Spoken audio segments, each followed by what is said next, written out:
Bienvenue dans les Ultra Rush. Ne vous inquiétez pas, nous sommes pas là pour parler le plus rapidement possible, mais plus pour vulgariser un projet crypto. Alors non, vous ne serez peut-être pas expert dans le domaine, mais par contre ça va vous aider à répondre à la question est-ce que oui ou non je suis la crypto? Est-ce que c'est une crypto qui va pump durant les 2 prochains jours, durant les 4 prochains mois, durant les 4 prochaines années? À l'heure où 5 entreprises détiennent la totalité de nos informations, à l'heure où la sécurité de l'information est clairement un métier, à l'heure où le terrorisme peut être digital, à l'heure où les données individuelles sont totalement dématérialisées, à l'heure où des villes entières sont sous vidéosurveillance, à l'heure où notre téléphone est une extension de notre bras, il nous sert à tout, nous identifier, payer, pour protéger nos données, ce n'est pas évident. Heureusement pour nous, les cryptos sont au service de l'humanité. Certaines cryptos sont clairement des VPN cryptographiques, comme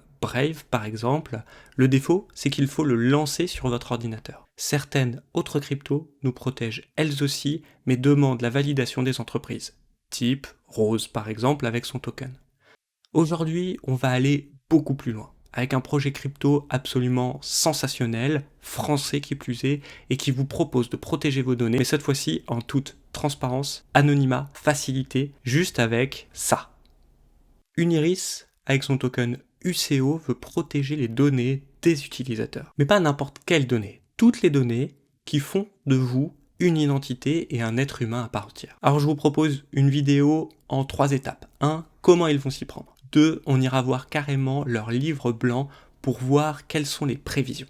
Et 3. On verra si on peut investir dans cette crypto-monnaie avec ses avantages et ses inconvénients. Allez, c'est parti. Vous avez compris, Uniris veut se mettre vraiment sur la protection de l'identité des personnes, mais à travers plusieurs finalement pans. Le premier, c'est la biométrie. C'est-à-dire qu'avec votre biométrie veineuse, pas celle de votre téléphone portable qui est, on va dire, facilement piratable, non, celle veineuse, celle qui vous appartient à vous, celle que seulement si vous faites couper une main, bah là, franchement, vous êtes vraiment pas bien. Mais veut aussi se mettre dans les smart contracts. Plus précisément, c'est déjà mis dans les smart contracts, mais pas n'importe quel smart contract, finalement, tout à ce qu'elle n'aurait pas imaginé aujourd'hui.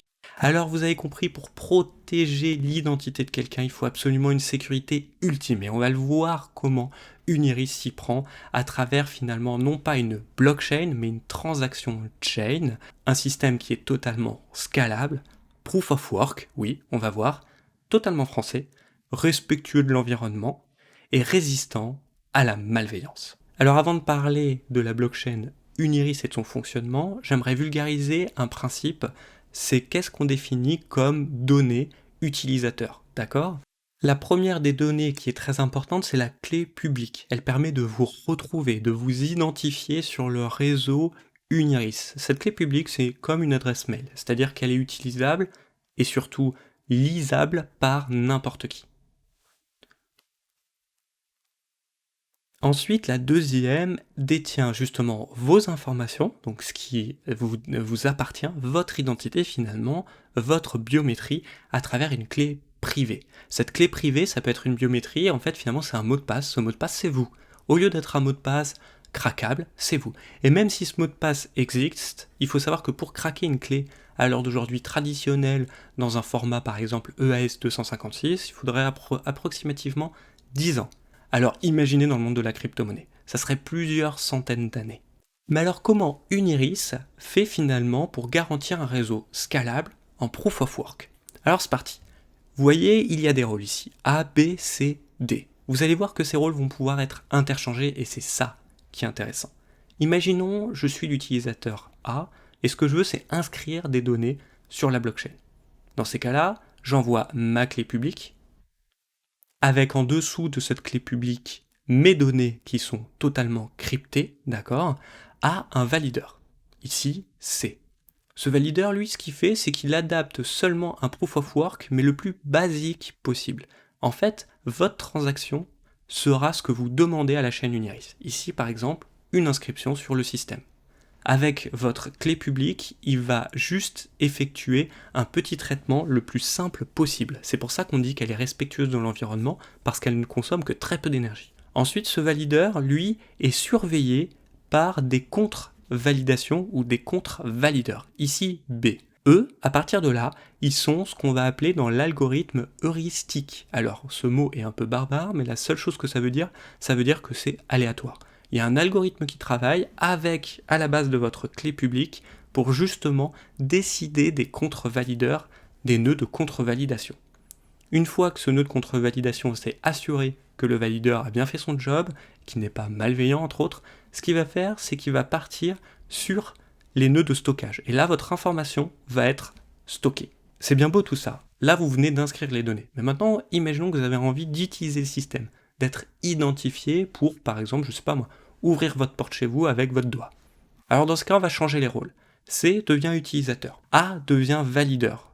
Pareil, clé publique de l'utilisateur C, genre en mode est-ce que je peux avoir mes données pour ouvrir ma porte? Proof of work, J valideur, ici A. Ensuite, algorithme aléatoire pour dessiner des contre-validations et aussi des nœuds de stockage, mais on y reviendra, ne vous inquiétez pas. Le valideur va récupérer l'information sur le nœud de stockage, le transfère à l'utilisateur C. Mais vous avez compris que cette information, finalement, de l'identité de l'utilisateur C est totalement cryptée de bout en bout de la ligne, même dans les nœuds de stockage. Et on va même aller plus loin, parce que non seulement elle est sécurisée, mais en plus de ça, elle est fragmentée. Et c'est ça qui la rend totalement impiratable. Et comme d'habitude, les nœuds de contre-validation inscrivent la transaction finalement, ou la valident, la contre-valident, et ensuite l'inscrivent dans les nœuds de stockage. Alors ici, je vous ai pris justement une des pages du livre jaune. Le livre jaune, il est sur le site, on y va voir juste après, et il décrit tout ça très bien, et il va même encore plus loin. Ce que je voulais vous dire, c'est que pour rendre cette blockchain totalement décentralisée, totalement scalable, ce qu'ils ont inventé comme système, c'est que tout est aléatoire. Mis à part l'utilisateur, d'accord? Mais les trois autres rôles, valideur, nœud de contre-validation, nœud de stockage, finalement est totalement décidé de façon aléatoire, et ils ont trouvé un moyen, c'est qu'en fait finalement c'est votre clé publique, donc qui va être utilisée lors du proof of work des valideurs, qui sera traité de façon algorithmique pour choisir les nœuds. Bien sûr, s'il y a des malveillants là-dedans, en fait ils sont exclus tout simplement, c'est-à-dire qu'ils peuvent être simples utilisateurs, mais plus valideurs, contre-valideurs ou nœuds de stockage. Pour aller plus loin, je vais vous montrer un petit peu comment c'est fait et vraiment pour comprendre le système. Je suis A, utilisateur, j'envoie ma clé publique à C, qui lui est valideur aujourd'hui, d'accord? Il utilise la clé publique pour l'envoyer dans l'algorithme heuristique, donc aléatoire, et c'est cet algorithme qui va valider les nœuds de stockage, de contre-validation, et les autres valideurs. Parce que des valideurs, on va voir, en fait, il n'y a pas qu'un. Il y en a au moins 200, c'est le minimum requis par la chaîne pour être exploitable et pour surtout garder authentiques vos données et inviolables vos données. Mais on verra comment. En plus de ça, il y a un système de confiance. Par exemple, si vous n'avez jamais été malhonnête en tant qu'utilisateur, vous allez pouvoir passer valideur. Une fois que vous avez validé assez de transactions chaînes, du coup, vous allez pouvoir passer nœud de contre-validation. Et après, vous allez peut-être pouvoir passer nœud de stockage. Mais c'est pas forcément induit. En plus de ça, il y a une deuxième notion, c'est la notion de géographie. Mais alors attention, c'est pas vous qui êtes repéré dans une ville, par exemple. C'est plus à l'échelle d'Internet. C'est-à-dire que ce sont des grandes zones. Par exemple, tout Paris, ou toute la France, ou encore mieux, toute l'Europe, toute l'Amérique du Nord avec le Canada. Ce qui permet finalement d'être moins énergivore et de ne pas envoyer vos informations à l'autre bout de la planète si vous n'y êtes pas. Alors maintenant, je vais vous expliquer comment on va rendre l'information littéralement inviolable. C'est parti. Alors, en tant qu'utilisateur, là je vais vous faire la démo avec 3. En fait, au lieu d'être validé que par une seule personne, je suis validé par minimum 200 personnes. Et ici, je vais vous faire la démo à 3. Et en fait, je vais fragmenter toutes mes informations, sauf ma clé publique, mais toutes mes informations privées, sur les 3 valideurs, ok? Ensuite, vous avez compris, les valideurs envoient ça dans des nœuds, donc finalement, il y a aussi des fragments dans les nœuds. Les nœuds de stockage ne détiennent jamais l'information complète. Si bien que si il y a un valideur ici malveillant, comment je fais pour être sûr de pouvoir récupérer la totalité de mon information? En fait, je vais en envoyer plus que un tiers. Je vais en envoyer par exemple 50%, 60%, 75%. Si bien que s'il y a un nœud malveillant, d'accord, que je supprime de la chaîne, finalement les 2 autres valideurs ensemble pourront reconstituer les fragments de mon identité. Alors bien sûr, là je vous ai fait la démo avec 3, imaginez que c'est un petit peu plus complexe, mais c'est avec minimum 200 fragments, donc 200 valideurs, 200 nœuds de stockage, et en plus de ça, c'est que les nœuds de stockage ne savent pas quel quel finalement utilisateur ils détiennent, et en plus de ça, c'est que ça voyage dans la blockchain de façon pratiquement constante. Du coup, vous avez compris, c'est une blockchain en fait qui vous veut de temps en temps utilisateur, parce que vous en avez besoin, mais vous n'avez pas forcément besoin d'être tout le temps utilisateur. Par exemple, si c'est juste pour sortir de chez vous, ben dans ce cas, il faut imaginer que c'est juste une fois le matin et une fois le soir, fois tous les membres de votre famille. Donc finalement, c'est pas tant de temps que ça dans la journée. Et ce qui va se passer, c'est que la chaîne est tellement peu consommatrice d'énergie, tellement peu finalement gourmande en stockage, et bien du coup ce qui va se passer, c'est que même un ordinateur portable, même une montre connectée, même un badge AirFeed pourra maintenir une partie de l'utilisation de la blockchain. Maintenant, on va voir sur son site internet, je vais appuyer tout ce que j'ai dit avec le livre blanc, le fameux. Donc nous sommes ici sur uniris.io/fr. Déjà, il y a un télégramme où vous pouvez être informé, ok, vous allez voir, il y a pas mal de calendriers, etc. Les deux choses qui m'intéressent, c'est ici. Livre blanc, livre jaune. Le livre jaune parle réellement de la technologie, je ne fais que vous la vulgariser. Alors vous allez voir, il y a énormément d'informations rien que sur ce livre blanc, et je vous invite vraiment à le lire de temps en temps si le projet vous intéresse. Alors déjà, je vais vous donner quelques chiffres. Alors c'est instantané, c'est-à-dire que c'est inférieur à 5 secondes de temps de validation. C'est-à-dire que même si vous êtes par exemple un utilisateur et que vous voulez récupérer vos données pour une validation par exemple bancaire, eh ben dans ce cas-là, le temps d'aller-retour est inférieur à 5 secondes.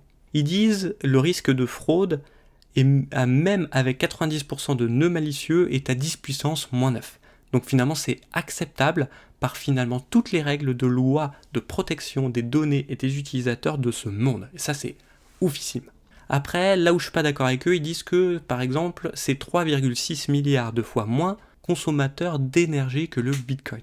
Alors je suis pas tout à fait d'accord parce que dans une transaction d'Uniris, vous avez compris qu'il y a seulement vos données. Elles ne peuvent pas être mélangées avec celles de quelqu'un d'autre. Alors que dans les transactions du Bitcoin, il n'y a pas qu'une transaction Bitcoin. Donc là, c'est un petit peu faussé. Par contre, on peut voir que les frais sont très petits et que justement, ça va être une blockchain et une biométrie certifiée pour les Jeux Olympiques de 2024.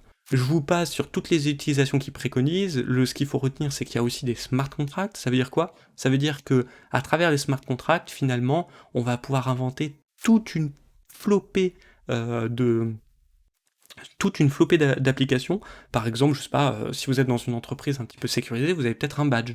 Bah là, au lieu d'avoir un badge, ça sera votre pouce. Je trouve que c'est juste génial à travers cette blockchain qui est juste inviolable. Alors après, il y a beaucoup, parce que je vous ai pas parlé du consensus en lui-même, je vous l'ai décrit, il s'appelle Arch, le consensus, d'accord? Mais très sincèrement, j'ai voulu vous le vulgariser. Si vous êtes intéressé, par contre, il faudra se reporter au livre jaune qui explique, mais pas à pas, comment ça se passe à travers, je sais plus, 19 étapes, je crois, et c'est ça qui la rend inviolable aussi. Voilà, aujourd'hui, ils vous décrivent un des problèmes d'Internet traditionnel. Dans la méthode traditionnelle, d'accord, Amazon gère des paiements, ok, mais surtout, il gère l'identité des clients à travers des bases de données, de l'hébergement, du stockage de haute disponibilité et totalement sécurisé. Mais encore une fois, c'est Amazon qui détient vos infos. Alors que là, Uniris, finalement, c'est un système totalement décentralisé qui détiendrait vos informations. Donc personne détiendrait vos informations, ou plus précisément, tout le monde détiendrait une fragment de vos informations. Il en va de même avec Facebook et avec plein d'autres finalement, tous les sites internet qu'on connaît. Il faut savoir que voilà, quand je disais le top 5, c'est les GAFAM déjà. Ensuite, je voulais vous parler d'une particularité d'UCO. C'est UCO Burn. En fait, oui, les UCO sont burnables, ils vont être brûlés pour en fait finalement augmenter légèrement le prix de l'UCO à travers le temps et surtout maintenir l'équilibre entre l'offre et la demande. Et là vous voyez quelques chiffres qui sont assez intéressants, c'est le nombre finalement d'UCO maximum qui sont utilisables, donc 10 milliards, ok, ça à la limite pourquoi pas. Seulement 25 millions d'euros de capitalisation de marché initiale, on ira voir graphiquement ce que ça donne. Avant de finir sur ce livre blanc, j'aimerais parler des allocations. Aujourd'hui, les 25 millions sont alloués comme ceci.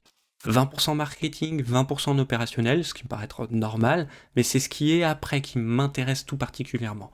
Développement 48%, donc c'est juste énorme. Juridique et conformité 12%. Pour une crypto-monnaie qui s'intéresse à la protection de l'identité des individus, je trouve ça juste obligatoire.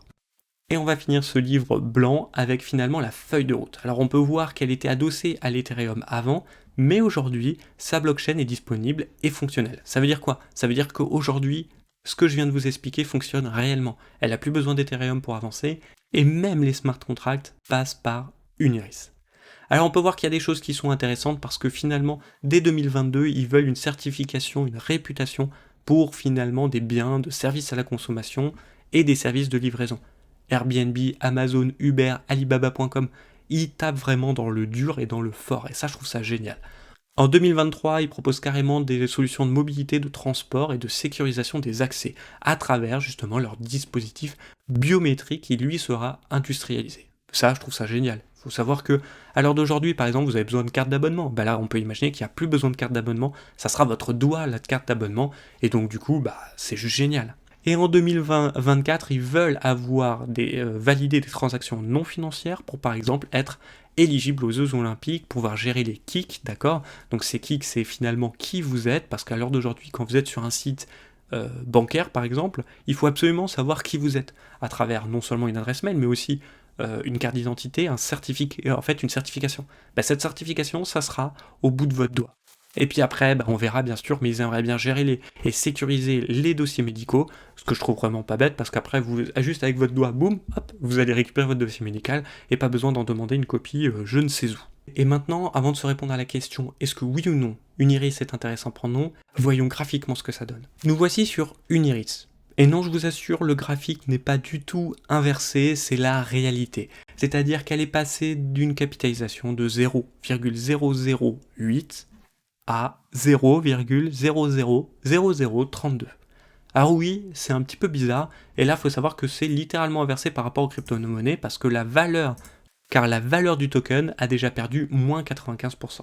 Est-ce qu'il faut pour autant en avoir peur? Je ne suis pas sûr, parce que la capitalisation finalement du projet n'est que de 25 millions. Donc force de constater qu'on est dans un momentum qui est plutôt compliqué pour cette crypto-monnaie. Mais du coup, prenons en compte ça dans nos avantages et nos inconvénients, et voyons et répondons-nous à la question si oui ou non on peut suivre Uniris. Du côté des avantages, je mettrai le projet prometteur. À travers finalement un logiciel que vous êtes obligé de lancer, à travers finalement un token qui attend l'acceptation des entreprises qui, à l'heure d'aujourd'hui, n'ont aucun intérêt à protéger de façon décentralisée vos données, mais plus à les utiliser comme métadonnées, je trouve que Uniris a parfaitement sa place. En plus de ça, il y a une faible capitalisation, c'est-à-dire que là, aujourd'hui, vous mettez 100 €, vous avez des dizaines et des dizaines d'UCO. Qui n'a pas rêvé de se mettre sur Cardano quand celle-ci était à seulement quelques centimes? Ensuite, en avantage, pour continuer, je dirais les partenaires, parce qu'il y a quand même Amazon de citer, rien que ça, c'est quand même une grosse acceptation, plusieurs partenaires comme Paris 2024 au JO, et juste tout ça, en fait, finalement, ça me suffit, moi, pour me dire, ok, ça aussi, c'est un avantage. Et en dernière position, je dirais forcément le carnet de route qui est présent, qui a au moins l'honneur d'être présent et qui est clair jusqu'à au moins 2025, ce qui, moi en tout cas, me rassure pleinement. Dans les inconvénients, je dirais qu'il y a 4 plateformes seulement où vous pouvez acheter le token. Uniswap, Zebitex, Probyte, Bitump. Ça veut dire quoi? Ça veut dire que finalement c'est plus des passerelles pour aller acheter justement des UCO, et après il va falloir se démerder à avoir un wallet, que ce soit MetaMask ou autre, pour justement les détenir. Du coup en gros là c'est vraiment pour des holders, et je pense qu'il ça a plus trop la place pour des investisseurs de moyen terme. Et en même temps la faible capitalisation, seulement 25 millions à l'heure d'aujourd'hui, la plupart des crypto-monnaies arrivent à lever des centaines de millions. Uniris a fait le choix d'en ne lever que 25 millions avant sa sortie, ce qui explique à mon avis sa chute dès sa sortie. Vous avez compris, pour moi c'est un projet qui est extrêmement prometteur et qui s'adresse plutôt aux investisseurs de long terme qui ont une centaine d'euros finalement à mettre sur le projet aujourd'hui pour en récupérer peut-être des dizaines de milliers demain. Le truc c'est que demain, c'est pas dans 3 mois, ça sera plutôt aux alentours de 2024-2025, quand le token sera beaucoup plus liquide finalement, qu'il y aura beaucoup plus d'offres, de demandes et surtout d'applications claires et nettes comme les JO Paris 2024. J'espère que cette émission vous a plu, on se retrouve très rapidement dans une nouvelle vidéo, prenez soin de vous et de votre capital. Allez, ciao.